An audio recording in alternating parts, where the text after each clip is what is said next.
The geopolitical landscape of the Gulf region has undergone a seismic shift following Iran's recent retaliatory strikes, which have inflicted unprecedented damage on key American military installations across the area. This development, reported by Middle East Eye and confirmed by sources such as the New York Times, marks a pivotal moment that decades of regional conflicts and insurgencies have failed to achieve. According to these reports, at least a dozen U.S. military sites in the Gulf have been severely compromised, raising the question of whether their continued presence poses more risks than rewards. The strikes have resulted in significant logistical challenges for U.S. forces, with many troops being relocated to hotels and office spaces throughout the region. The Iranian Islamic Revolutionary Guards Corps, IRGC, has reportedly urged civilians to disclose these new locations as it seeks to track the dispersed American personnel. Despite the severity of the situation, the Trump administration has yet to fully acknowledge the extent of the damage inflicted by these Iranian strikes. Mark Lynch, director of the Project on Middle East Political Science at George Washington University, conveyed to Middle East Eye that the Iranian military's actions have effectively rendered what he termed the physical architecture of American primacy useless in a remarkably short time. Control over these U.S. military sites, which function as logistical hubs rather than active bases, is tightly regulated by the Pentagon and the Gulf states, including Bahrain, Saudi Arabia, the United Arab Emirates, Kuwait, Qatar, and Oman. In total, there are 19 disclosed U.S. military sites within this region, spanning from Egypt to Iraq and from northern Syria to southern Oman. Lynch shared images from the naval support activity in Bahrain, home to approximately 9,000 military personnel, underscoring the tangible impact of the strikes. He emphasized that the entire purpose of America's Middle East has come crashing down, adding that there is no current alternative strategy to replace it. Trita Parsi, executive vice president of the Quincy Institute for Responsible Statecraft, expressed that the past 7 weeks of conflict have exposed the Gulf states' growing skepticism about their reliance on Washington, D.C. as a security partner. The fragile ceasefire, Iran's expanding influence, and control over critical oil choke points have contributed to the perception that Iran is emerging more powerful in the Gulf region than before the conflict began. The Iranian leadership has portrayed the ceasefire as being shaped on its terms, while simultaneously issuing warnings of potential retaliation across various fronts from Lebanon to the Red Sea. The shift in power dynamics is not just strategic, but also geographic.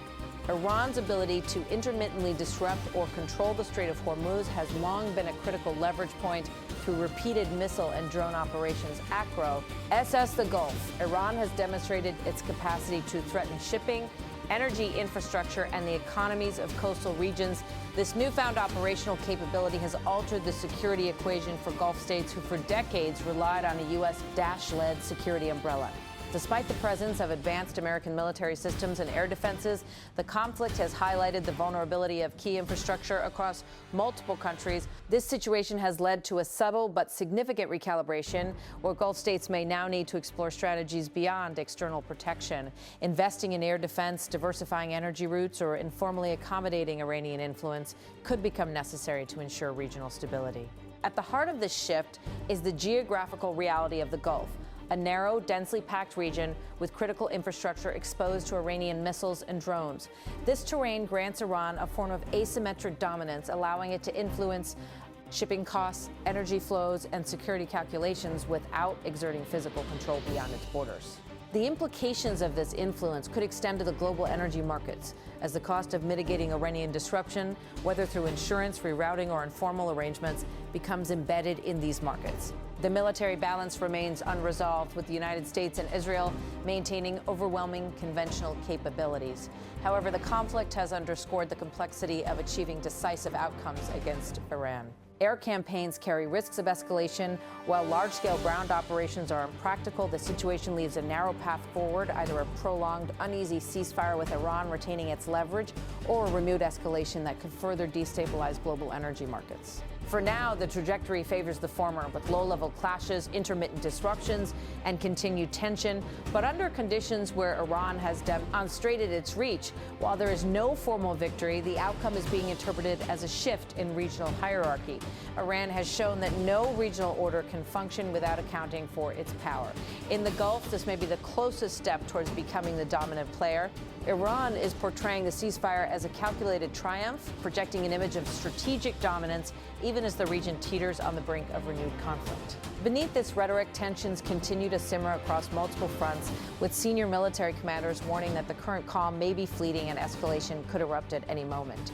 Ismail Qani, the shadowy head of Iran's elite Quds force, has hailed allied fighters across the region, celebrating what he describes as a decisive, courageous, and heroic stand against the United States and Israel. His remarks frame the confrontation not merely as resistance, but as a defining moment of defiance, emphasizing a powerful show of unity and resolve among Iran's regional allies. In a message issued following a Pakistan-brokered ceasefire announcement, Qani stated that resistance forces had delivered regret-inducing lessons to the enemies of mankind, framing the outcome of the conflict as a victory shaped by coordinated regional action. These remarks come as Iran seeks to consolidate its position following nearly 6 weeks of sustained hostilities. The conflict initially erupted on February 28th, following U.S. and Israeli airstrikes targeting Iranian officials and infrastructure. In response, Iran launched repeated missile and drone attacks on Israeli-linked sites and U.S. military assets across the region, while allied groups in Lebanon and Yemen opened additional fronts in support. Despite praising the response thus far, the Iranian military commander issued a direct warning stating that further actions by Israel in Lebanon would be met with harsh and regret-inducing punishment.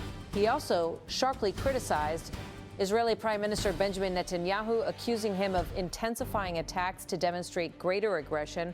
The tone of these statements suggests that despite the ceasefire, Iran and its allied network remain on a war footing. Notably, despite the ceasefire, Israel has continued to strike Lebanon with over 250 casualties reported in a single day. The tenuous U.S.-Iran ceasefire is hanging by a thread as Israel continues its aggressive bombardment across Lebanon. A senior Iranian security official has warned of a full-scale response at any moment, accusing Israel of destabilizing the already fragile truce between the U.S. and Iran. This official has stated that the world is witnessing Israel's actions, raising the cost of the agreement for the United States by breaching the ceasefire while simultaneously carrying out aggression in Lebanon and attacking Iran. The geopolitical landscape in the Gulf region has experienced a significant transformation following recent Iranian retaliatory strikes, which have inflicted severe damage on several American military installations. This development, reported by Middle East Eye and corroborated by the New York Times, represents a pivotal moment that decades of regional conflicts and insurgencies had not achieved. According to these reports, at least a dozen U.S. military sites in the Gulf have been severely compromised, raising questions about whether their continued presence poses more risks than benefits. The strikes have led to substantial logistical challenges for U.S. forces, with many troops being relocated to hotels and office spaces throughout the region. The Iranian Islamic Revolutionary Guards Corps, IRGC, has reportedly urged civilians to disclose these new locations as it seeks to track the dispersed American personnel. Despite the severity of the situation, the Trump administration has not fully acknowledged the extent of the damage inflicted by these Iranian strikes. Mark Lynch, director of the Project O and Middle East Political Science at George Washington University, conveyed to Middle East Eye that the Iranian military's actions have effectively rendered what he termed the physical architecture of American primacy useless in a remarkably short time.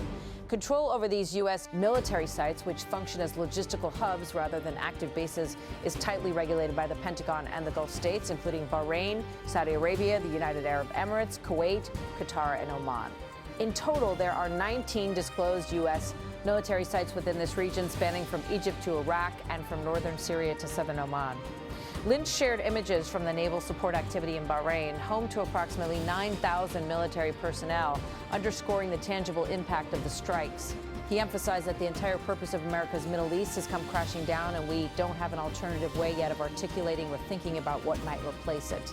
Trita Pars, Executive Vice President of the Quincy Institute for Responsible Statecraft, told the website that the recent weeks of war have made it apparent that the Gulf states can no longer fully rely on Washington, D.C. as a security partner. With a fragile ceasefire, a widening arc of influence and control over the world's most critical oil choke point, Iran appears to have emerged more powerful across the Gulf. This shift has fueled the perception that Iran is emerging from the conflict not just intact, but more powerful than before the war began. In the immediate aftermath of weeks of sustained strikes, Iran is signaling confidence militarily, politically, and economically. Iran's leadership has framed the ceasefire as being shaped on its own terms, while continuing to warn of retaliation across multiple fronts from Lebanon to the Red Sea. The deeper shift is geographic. Control, or even the ability to intermittently disrupt the Strait of Hormuz, has long been Iran's strongest lever. now AF, tear repeated missile and drone operations across the Gulf, that leverage appears to have moved from theoretical to operational. According to various assessments emerging after the ceasefire, Iran has effectively demonstrated that it can hold shipping, energy infrastructure, and coastal economies at risk across the region. From the UAE and Kuwait to Saudi Arabia's eastern energy hubs, this changes the equation for Gulf states. For decades, security in the region rested on a U.S.-led umbrella. However, the recent conflict has exposed the limits of that model. Despite the American military presence and advanced air defense systems, attacks continued across multiple countries and key infrastructure remained vulnerable. The result is a subtle but significant recalibration. Instead of relying solely on external protection, Gulf states may now be forced to adapt to a reality where Iran cannot be neutralized but only managed. This may mean investing heavily in air defense, diversifying energy, Y routes, or even informally accommodating Iranian influence to ensure stability. At the core of this shift is a simple fact of geography. The Gulf is narrow, exposed, and densely packed with critical infrastructure. Over a stretch of hundreds of nautical miles, ports, refineries, desalination plants, and shipping lanes remain within range of Iranian missiles and drones, making comprehensive defense extremely difficult. This gives Iran a form of asymmetric dominance. Even without controlling territory beyond its borders, it can shape behavior across the region, influencing shipping costs, energy flows, and security calculations. There are already indications of how that influence could translate economically. If shipping security increasingly depends on avoiding Iranian disruption, the cost of that risk, whether through insurance, rerouting, or informal arrangements, becomes embedded in global energy markets. In effect, Iran gains a form of leverage over one of the world's most vital trade arteries. At the same time, the military balance remains unresolved. The United States and Israel retain overwhelming conventional capabilities, but the conflict has shown that achieving decisive outcomes against Iran is far more complex than anticipated. Air campaigns carry risks of escalation, while ground operations remain impractical at scale. This situation leaves a narrow path forward, either a prolonged, uneasy ceasefire where Iran retains its current leverage, or a renewed escalation that risks further destabilizing global energy markets. For now, the trajectory appears to favor the former low-level clashes, intermittent disruptions, and continued tension, but under conditions where Iran has already demonstrated its reach. This is why, despite the absence of a formal victory, the outcome is being interpreted by many in the region as a shift in hierarchy. Not because Iran has replaced the United States outright, but because it has shown that no regional order can function without accounting for its power. In the Gulf, that may be the closest thing to becoming the dominant player. Iran is casting the ceasefire as a calculated triumph, projecting an image of strategic dominance even as